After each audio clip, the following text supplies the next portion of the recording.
Are you struggling to get everything done? Have you ever thought, wouldn't it be great if I could be more efficient? Would you like to know a load of productivity hacks? My name's Ritchie Clapson and you're watching The Open Door Show.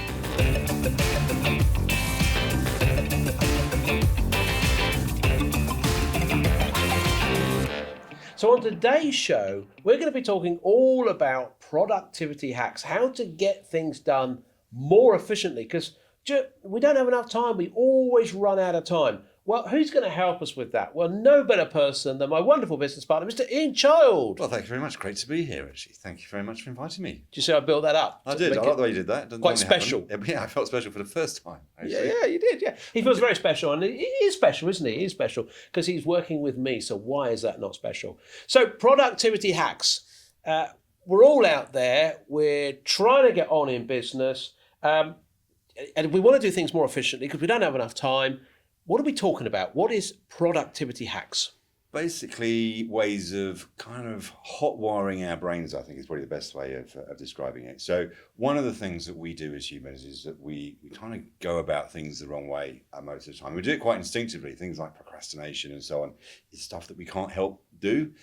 But there are ways of kind of hacking that and ways of kind of doing some shortcuts and some hot wiring that enables you to get better results. And the idea, obviously, is that we just get better results. We're able to use our time more effectively and basically get more done. And I guess there's so much that we have to get done that people struggle with that. Often feels like a mountain that we've got to climb. Yeah, I think the mountain to climb analogy is a really good one. I think whatever it is you're doing, and these hacks apply to, we talk about property development, but applies to almost anything. Anytime you've got a task that is just feels daunting, whether you're starting a new business, if you are a property developer and you've just started out, there's a journey that you've got to go on until that final stage where you've finished your units and you're about to sell them and you can you're on the home straight. But that can seem like a long way away when you start. And the challenge with that sometimes is almost getting started. You think that you've got a mountain to climb and it kind of gets in the way. It's a bit daunting. It's like, how do you kind of break that down? And this is a common problem. I'm sure we all feel this. I felt this. I know you felt this. We talk about it a lot. Our students feel this. I know perhaps you're out there feeling this right now. And this isn't just property, but this can apply to any business, really, can't it? Absolutely anything. And not just business. It applies to anything in life. Whenever you've got a big task to do and you get that kind of potential sense of overwhelm, it often manifests itself in a bit of procrastination. You kind of think, I'm not going to start now. I'm going to push it back a bit because it's all a bit too much. And guess what? Sometimes as a result, it never happens. It never gets done.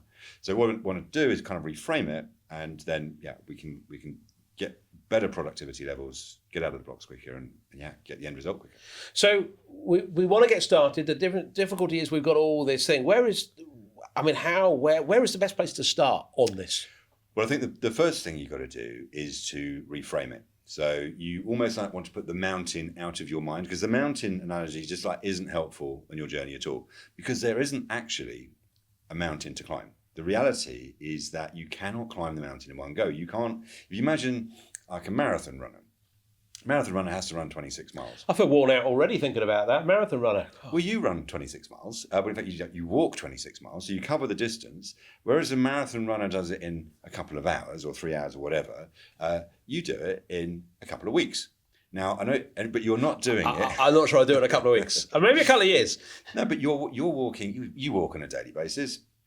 And after a couple of weeks, I'm sure you will have covered a couple of miles a day. That's it. You've done the distance. But of course, when you look back at that journey, it was easy. I just went out for a stroll. There was no hardship. Didn't even break into a sweat. The marathon runner does it a lot more quickly, but they're doing it all in one go. And the thing with the mountain is that you do not have to. In fact, you can't do it all in one go. There's not one task that you can do continuously from now until the end and go, I've got there. You have to break it down. So you have to break it down into little chunks. So let's just say that task of the mountain splits down into 10 separate kind of tasks. And each of those tasks will break down into probably 10 or 20 or 50 sort of subtasks. And then all you're doing, and this is the mindset shift, is at any one point in time, you're not doing all of them, you're just doing one of them. And that one little subtask is maybe 100th or 1,000th of the whole mountain. And it's easy. It's like you going for your stroll. It's just a little bit. But the mindset shift is that you never need to tackle the mountain. All you need to tackle is each one of those at a time, because if you do that, at the end, you will automatically be the other side of the mountain or at the top of the mountain. So it's an automatic result. And you never need to actually look at that kind of huge leap in one go. Just simply chunk it down, break it down, and focus on each bit individually. Keep taking the steps. You'll eventually get there. So pull back from looking at the mountain. Don't focus on that. Focus on the smaller steps. So we're talking about hacks, productivity hacks. So if I was to ask you, what is your first productivity hack? What are you going to tell me? I think one of my favourites is the 5-minute rule. There's lots of rules in productivity. The 5-minute rule is quite a nice one, and again, it goes back to that mountain analogy. Even when you've got a little task to do, a subtask, you might be thinking, "Oh, it's going to take a few hours. It might be a bit of hard work. I've got to put my brain into it." And the tendency sometimes can be not to get started, and to think, "Well, have I got the time to do it now? Maybe I'll do it later. I'll do it tomorrow." And that kind of manana issue frequently crops out. This constant kind of procrastination.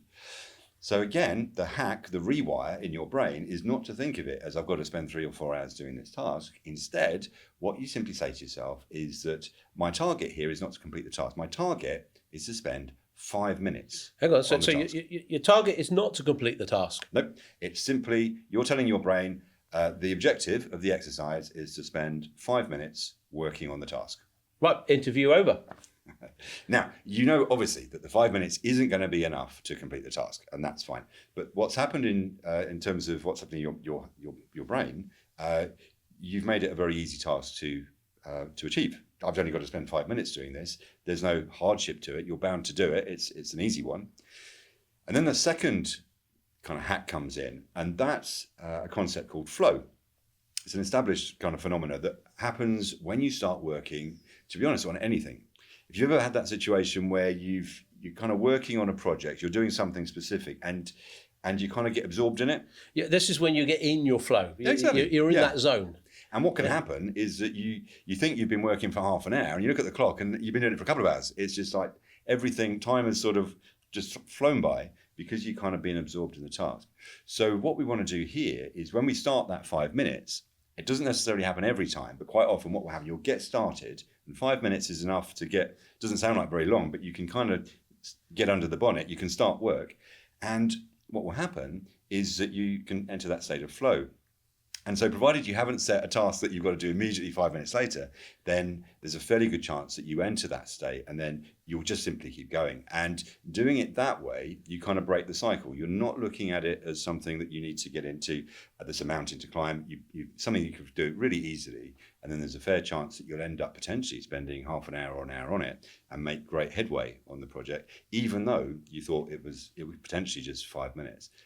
But yeah, that flow can really help you motor along. It's interesting. Talking about that now, it literally just the other Saturday, I know we decided to have a meeting Saturday on a few things that we wanted to talk about our fast track, our 3-day fast track event, and trying improving it for our students. And I got in early on Saturday morning.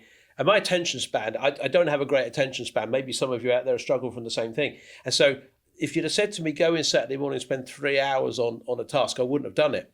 So I'd actually, not knowing this process actually, so this is new to me, this is fascinating, is that I went in on Saturday and thought, well, I'll have a start before you were going to come in at about 10 o'clock.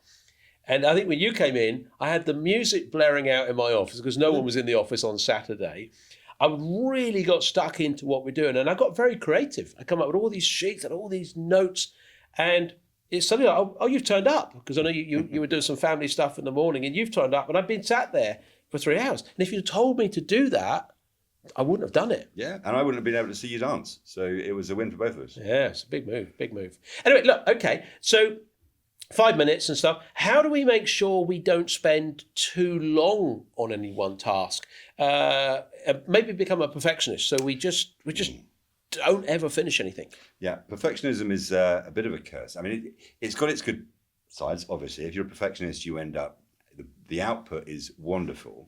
The problem is that quite often perfectionists, and I'm a perfectionist, I could get to 90% of a task, and I could spend as much again getting it from 90 to 100. I've never noticed. And you're very kind. And the reality, of course, is I would be far better doing 2 tasks to 90% than 1 task to 100. Yeah, It's just like much more productive. But the challenge of perfectionists is, you've got to get your head around that. It's a bit difficult to do because it's kind of inbuilt that you need a process to follow that can hold you to account to it. One of the good ones to do that is something called the Pomodoro technique, quite a famous technique. Oh yeah, I know that. Yeah. And the basic sort of principle of it is that you identify a period of 25 minutes where you can work undisturbed. So the phone rings, you don't answer it. If there's a text message, forget it. Anybody walks by, you are just going to be focused on that 25 minutes. Going back to that point of flow, you're going to get a lot more done if there's no distractions. And then at the end of 25 minutes, stop the clock, the alarm goes off, you down tools, you stop what you're doing, and the rule is that you have to have finished the task by then. So you need to start off with, come up with a task that is going to take you 25 minutes. So when we think of all those tasks that you've got, bite off a chunk that you think, 25 minutes be enough to cover that.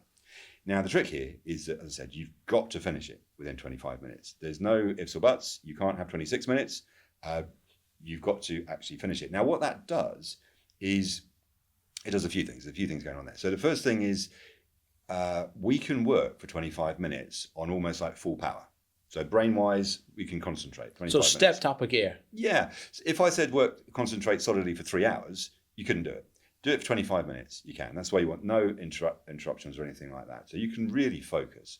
But the other thing that happens is that you've got 25 minutes. You've got to be really harsh with yourself on this. It stops, the clock stops, the job stops.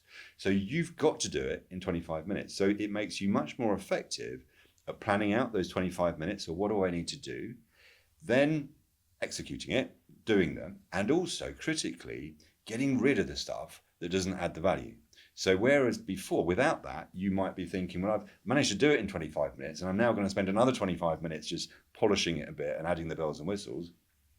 You work out at the outset, this is all I need, this is what the product's going to look like, the end result, the task is going to be finished when I've achieved this, and you kind of ignore all of those extra kind of bits, the perfectionist bits, and kind of, you work at the right pace, really concentrated effort, and you get a lot more done. Then, important thing, after you've finished, 5-minute break before you even think about doing another one, go for a walk around the block, have a glass of water, whatever, change the scenery. But hugely powerful way of doing it because, it forces you, concentrated period of work, and you're setting yourself a very specific target where you don't have the luxury of being able to just do another bit and bells and whistles. And that's called the Pomodoro technique, I think, isn't it? It's Pomodoro, yeah. What is a Pomodoro? Is that tomato or something? Is it? It is the Italian for tomato, yes. And apparently the story goes, the chap that invented the Pomodoro technique, he used, when he was doing the Pomodoro technique, he used the kitchen timer. He borrowed it from the kitchen, and it was the shape of a tomato. Hence the Pomodoro technique. Look it up. You better search it out there on Google. Get your 25 minutes and your 5 minutes and stick to it, as Ian said. Okay, what's our next real hack? What if we struggle? And I know some people, I'm not mentioning any names, like my own, who struggle to get out of bed in the morning. Getting out of bed in the morning. Yes, that can be a struggle for some people. Again, there is a technique, a hack for that, a really famous one from a wonderful lady called Mel Robbins. She invented, we've talked about the 5-minute rule. This is the 5-second rule. So again, what's going on upstairs in your head is, if you can imagine the kind of the bed scenario, you've sort of, the alarm's gone off. There's there's the duvet. Duvet is calling your name. Don't leave me. Don't leave me. Yeah, it does. It's warm and fluffy. And there's that big kind of thing that's actually quite a small thing, but it looms large in your mind, which is the snooze button. And what happens, you wake up with the alarm, and then you end up in a situation where your brain, very quickly after that, starts thinking about it. It goes, shall I hit the button? This duvet is nice and warm. I should just stay here. I could just another 9 minutes. What could that possibly hurt? And of course, that plays out until you've hit the snooze button multiple times, and now you're running late. How do you know all this about me? It's uncanny, isn't it? And what Mel Robbins' solution is a 5-second rule. So basically, she's worked out that your brain does a couple of things here. So as soon as you wake up, you know that you should get out of bed, but there's a gap between that thought and the duvet thought coming in and the shall I hit the snooze button. And so what she advocates is that as soon as the alarm goes in that instance, and you can apply this to anything, but we're talking about getting out of bed in the morning, you start counting down. 5, 4, 3, 2, 1, and then Nicely done. You do the action and you get out of bed. Now, when you're counting down from 5, 4, 3, 2, 1, and thank you, I was practicing that for ages. Yeah, I know, it's good. Not one mistake in that. No, amazing. I imagine if you went 5, 4, 6, 3, 2, 1. Don't throw me. So 5, 4, 3, 2, 1, and because when you're counting down, you're not thinking of duvets, you're thinking of counting down, and then of course you get out of bed and you're up. You make your way to the bathroom, and at around about the halfway point to the bathroom, your brain is sort of like, hold on, what? Snooze button? Oh, we're up, and you're now doing, you've gone beyond the whole snooze option. So that quite clever hack of being able to, just hotwire the way our brains always work, is great to be able to it just puts you in the moment where you take action, and because you forced yourself to take action in that way, then you've started it, and because you've started it, you can't then go back and unstart it. You can't procrastinate anymore because you're actually doing it. Can I tell you it didn't work? Seriously, I remember that, and I don't know if it was Mel Robbins and check out Mel Robbins if you haven't followed her. She's absolutely terrific. Loads of really interesting interviews that she does, and talks and conversations and hacks. And I remember the 5-second rule, because I think you introduced me to that and Mel Robbins. And I tried it. And I went 5, 4, 3, 2, 1. And I still hit the damn snooze button. And you can keep doing it. It's really good. And so I think it was Mel Robbins that said, take your alarm clock and move it. So I actually took it off of the bedside cabinet and moved it down the other end of the bedroom.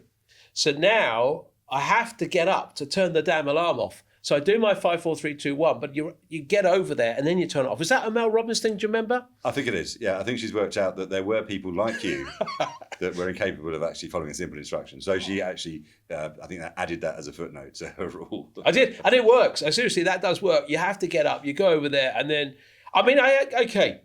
it doesn't always work. I have to say, there's a couple of times when I've got up. Do not pause. If you pause, pause at the alarm clock, and then you go, what time is that meeting? Yeah, I got another 20 minutes. And I have to say, I have got back in before. I have got back in. Okay, look, we talked about tomatoes, frogs, eating that frog. That's a phrase a lot of people use. That is the thing. Yeah. Eating Well, what's frog. that all about?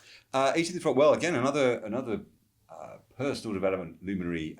Brian Tracy wrote a book, Eat That Frog, which was based on something, I think it was a Mark Twain quote, which is that if you've got to eat a frog, make it the first thing that you do, and if you've got to eat 2 frogs, eat the biggest frog first. So the principle here is that the frog is replace that for any task that is difficult or something that you don't want to do.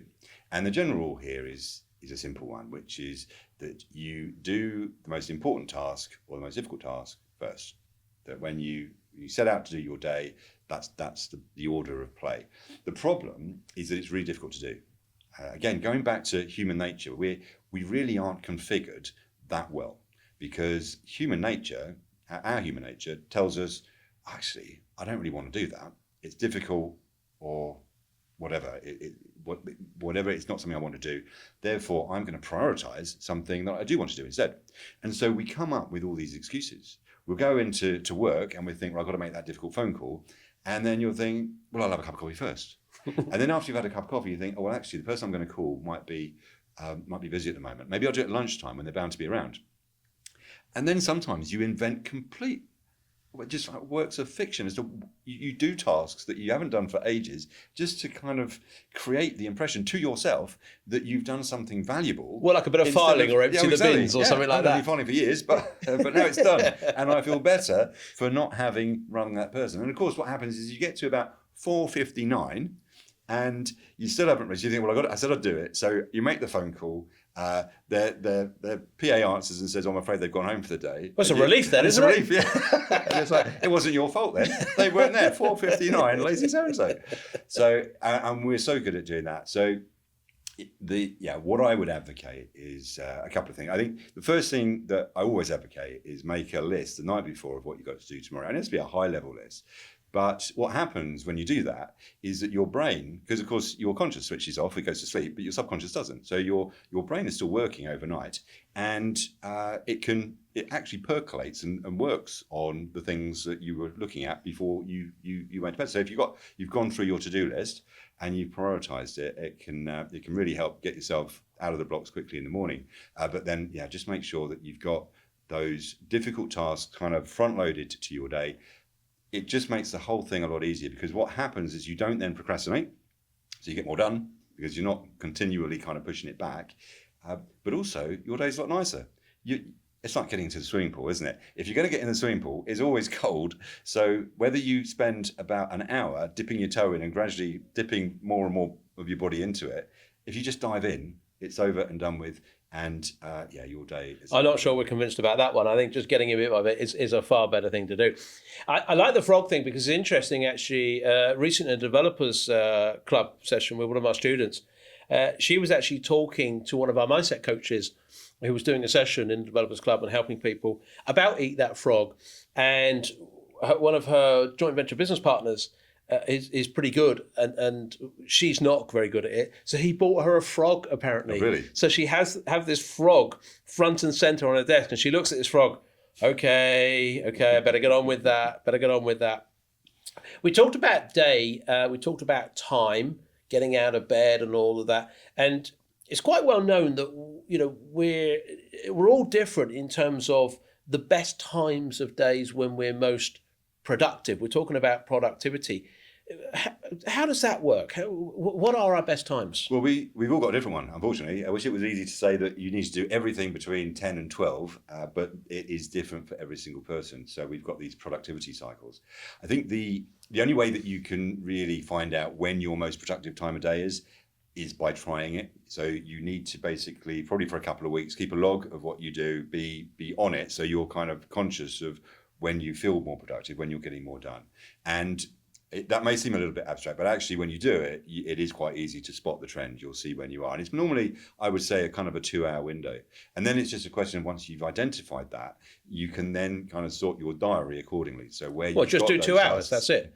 No, you don't. Everybody, the Clapson playbook doesn't have to come into play. You can. I'm liking this already. This is great. 2 hours a day, folks. You are done. You heard it here from Ian Child. Take a note of that. You can do more than 2 hours, but that'd be your most productive 2 hours. So you'll just basically make sure that those are the 2 hours where, you avoid meetings or calls or whatever, but that's when you're going to get your best work done. So carve it out every day.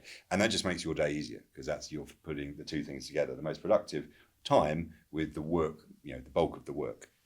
You talked about the Pomodoro technique. We talked about taking breaks.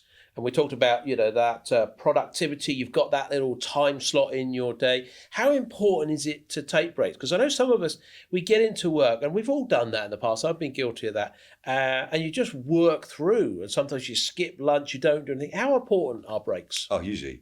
It's a real fool's economy not to have them. So the perceived wisdom is that 10 minutes out of every hour, you should take a break. And that just means change of scenery, a glass of water, something to eat, go for a walk, stretch your legs. Because we simply can't concentrate, as I was saying earlier, for like 3 hours on the go. You might think, I've had a really hard day today, I've been really productive because I worked for long hours and I didn't have a break. The reality is you would have been much more productive if you had had a break. So it's just one of those things. Make that a point of, you always take those breaks out, 10 minutes every hour, because it means the 50 minutes that you are working, you're going to get better results. So force yourself to take those breaks. What if we're in a business, though? So easy to say, but let's say we're in a business. So it could be our own business that we're sort of, we've got so much going on, but maybe it's another business. Maybe we're working for someone else, and so it could apply. Maybe you're thinking about going on a journey as a property development, as a side hustle, and you're thinking, but I've got a busy job. I get an hour for lunch. I get a quick 10-minute break in the morning. They get your statutory breaks. That's it. And my boss is over me, and so I've got to work, but I want to run this side hustle. How can you juggle that? How can you get your life to get breaks in it? I think one of the best ways of doing that is actually carving out time, and it's about prioritizing. So there's kind of a few things that you can do. So the first thing to do is to make that distinction between kind of me and them tasks. So me, this is working on your business. Them, it's working for your boss. Now you got to work for your boss. You got to work. If you've got a job that pays the bills, that's great. You know that your boss isn't going to like it if you're not doing that work. So you've got to do it. What can really help though is carving out some time. For preference, I'm more of a morning person. So for me, it would be, let me get up a bit earlier. Let me carve out an hour where it's just me. And in fact, the earlier you can do it, the better it is in a way, because it's a great hour. It's an hour when, if you're doing it between 6 and 7 or 7 and 8 or something like that, then no one is expecting you to be working. No one's going to be ringing you. You're not going to get any emails or expect a response from an email. So you can carve out that time before your day's even started. And then, of course, what happens is you go to work, and as expected, you work on your work and you earn a crust and you please your boss and all the rest of it, and you get home and life continues. But it means, as a minimum, you have spent an hour a day working on your business. If you can carve out any more time than that, maybe when you get home or whatever, so much the better. But I think what too many people do is they do it the other way around, and they think, right, if I've got time, I will do some me tasks. I'll do some work on my side hustle or whatever.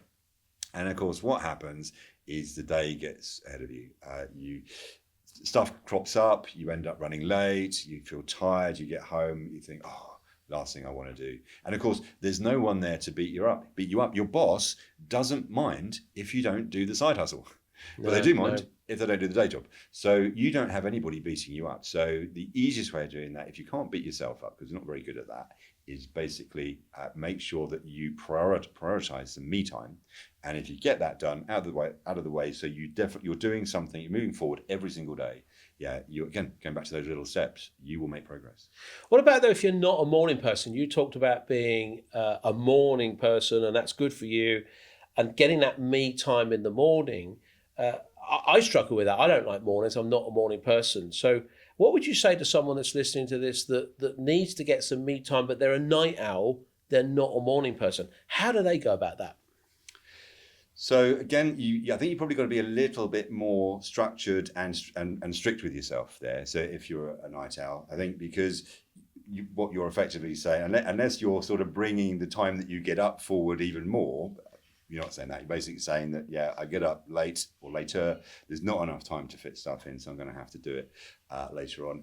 And then it's getting into that routine of being able to do that work later. Now, one of the big things that can help with this is it's a hack that is all about going on holiday. Okay, and that was in your time machine book, wasn't it? It was, yeah. World-renowned time machine book. Yeah. If you haven't got that, available all good retailers or on Amazon. What's it called? Your very personal time machine? Your own personal time machine. Your own personal time machine. You should practice that. Yeah. But the idea, it's like having a daily holiday, which appeals to you, I know. The idea here is... I don't mind working 2 hours a day. I mean, I don't need holidays if I'm only working 2 hours a day. But if you're offering me holidays and a 2 hour a day, I'm in. Well, daily holiday is easy to remember, isn't it? But here's the thing. When you go on, imagine you're going on a 2-week holiday and you've got a job. So what happens the day before you go on holiday is it's a bit of a day, isn't it? You think, right, I'm going on holiday tomorrow, so I've got to get everything done. And what you do is you split your tasks. When you get in, you split the tasks into 3 groups. Here's a job that has to be done before I go, and I've got to do it. So those are the A jobs. Those are the priority jobs. Then there's some other jobs which they have to be done before I go or whilst I'm away, but I don't have to do them. Well, I'm going to farm that out to other people, delegate. And then there's some other jobs, the third group of jobs that, do you know what? It'd be nice if they were done, but it probably won't get done and it won't matter. So I'll do those when I come back. And what happens? The day pans out. You run around like a headless chicken doing all of these tasks. You have a chat with Derek and Sandra and everybody else going, oh, please, would you mind looking after this whilst I'm away? And then you put into a pile the white stuff that isn't going to be done and you hope nobody's going to complain about it. But here's the thing. Have you noticed that we do that every time we go on holiday for 2 weeks, and every time we still go on holiday for 2 weeks? There's never been a time when you don't go on holiday. So what does that tell us? Well, it tells us that the technique that you applied on that last day was obviously quite a good one, because at no point did you go home the night before. Imagine how popular you'd be with Mrs. C if you said, oh, actually, a bit of a problem, actually. You know that 2-week holiday we're going on tomorrow morning? Well, it's not going to happen because I haven't finished the day job. It never happens. We don't do it. So, you've met her, haven't you? So what we've got to do is we've then got to apply that technique. But so you're saying about being somebody that wants to, perhaps you're a night owl, so you want to carve out some time later on in the day. So what you do is you say to yourself, I'm going to leave at 5. And you might be thinking, oh, I don't have that kind of job. I can't leave at 5. There's always something comes up, blah, blah, blah, blah. The reality is that you can leave at 5. Some of the most effective people that I've met in my career are 9 to 5 people, because they do this precise thing every single day. They get in, they work out, in order to leave at 5 o'clock, what do I need to do? And I haven't got time. They haven't got time to do anything other than the kind of essential stuff, because they leave at 5. If you make it absolutely sacrosanct, you leave at 5, not 1 minute past, definitely not 5 minutes past, you leave at 5 o'clock on the dot, you will finish all those tasks, because you'll split them into those 3 groups again. Stuff that I've got to do, stuff that somebody else can do, I can delegate, and stuff, hey, it doesn't need to be done today, it can wait till tomorrow. And you just make a point of leaving at 5 every day, and you will find that you will automatically get stuff done. You will automatically get stuff done, and you will organise your life so you can leave at 5. And of course, if you leave at 5, you've got a whole evening ahead of you when you can work on your side hustle. I like that. I think what you're really giving me permission for there, we're in business together here, that I leave at 5. Anything that's not done, I put on your desk and you can get finished, because you've just given me permission to go at 5. Yeah, I think you need to reread the book, actually. Okay, we'll do that. What about if you work at home? A lot of people work at home. A lot of people listen to this will work at home. Does that make you more productive? Yeah, so from a side hustle perspective, yes. I think, we've been on a journey with working from home, haven't we? Because before COVID, people did work from home, but it was relatively few and far between. And then what happened, obviously, we ended up with almost everybody working from home. And we've now gone on a bit of a journey since then where, some businesses want people not to be working at home, and some people like the whole hybrid thing. The good news about it is that we've now ended up in a place where there are more tools, systems, and I think acceptance that working from home is workable. So whilst a lot of employers might be thinking, well, actually, yeah, but I do want people in once or twice a week or whatever, but the whole concept of working from home is workable. And of course, the benefits that you got when you work from home are quite a lot, because if you think of all of effectively the dead time that is associated with you going to, for example, an office, there's quite a lot of it. So we obviously get ready. Now, everybody has been on the Zoom meeting where the top half looks pretty professional, but the bottom half, let's not go there. Never. Yeah. And so you don't need to, if you're working from home, you don't need to spend a lot of time getting ready. You don't have the commute. You don't have the parking, you don't have the getting into the office and saying hi to everybody, putting your coat up, getting a cup of coffee and all of that. But before you then sit down and start working, you don't have the distractions, the lunch breaks and all the rest of it. And then you've got the whole thing at the flip side at the end of the day when you kind of come home. So you've actually got all of that time you've got back. And it's then a question of what you do with it. So it's not just getting the time back and wasting it, you've got to actively use it. Yeah. So why shouldn't you be using that dead time, the time that you've now got back from working from home? You've got to work for your job, you've got to do your job. So you've got to put those hours in. But the hours that sit outside that, absolutely perfect for working on your side hustle. At the end of the day, you just want to make sure that you're not defrauding your employer by working on something when you shouldn't be working on it. But at the end of the day, the whole working from home thing, even if you can wangle an extra day of working from home, then that can be hugely powerful, because each one if you work out how much time you spend just commuting and getting ready and the whole kind of the amount of time between getting out of bed and actually sitting down at your desk or whatever the equivalent is, for a lot of people, that's going to be an hour, 2 hours. Could easily be. If it was 2 hours, you've got that at the beginning, at the end of the day. You could easily have 3 or 4 hours where you get that back. Well, that's half a day. So all of a sudden, you've now got half a full-time employee working at home, which is you, and you're then adding that on to you're also doing another day job as well. So you get a huge amount of time back. So well worth doing. I remember, and I know you did, and I did it in our time, commuted, great distances, 4, 5 hours, 6 hours a day sometimes. So yeah, all that time you'll get back. That's absolutely brilliant. Thank you for spending time with us today. Hopefully people have found that useful. All these wonderful hacks to save us time and get our side hustle going. Fantastic. No, I hope it's useful. And thanks for plugging the book. Very much appreciated. Yeah, what was it called? Your Own Personal Time Machine. There you go. Get a copy of that on Amazon. It's out there. Look, hopefully that's been useful. We talked about that mountain. You don't have to climb the whole mountain. Take a little bit, a piece at a time. The Pomodoro technique. Have a look at that. Eating frogs. Very much a theme here, isn't there, going on today? Holiday every day. Just work 2 hours. I liking this already. But hopefully you found this useful to maybe get your side hustle going, whether it's property development or whatever it is, or maybe just to get you back maybe more time in your life. Maybe that'll be useful for you. But take those hacks, maybe re-listen to this, get a pen and paper, write some of those down, put them into play, see what they can do for you. Hopefully you found that useful, and if you have, like and subscribe and you'll never miss another episode. See you soon.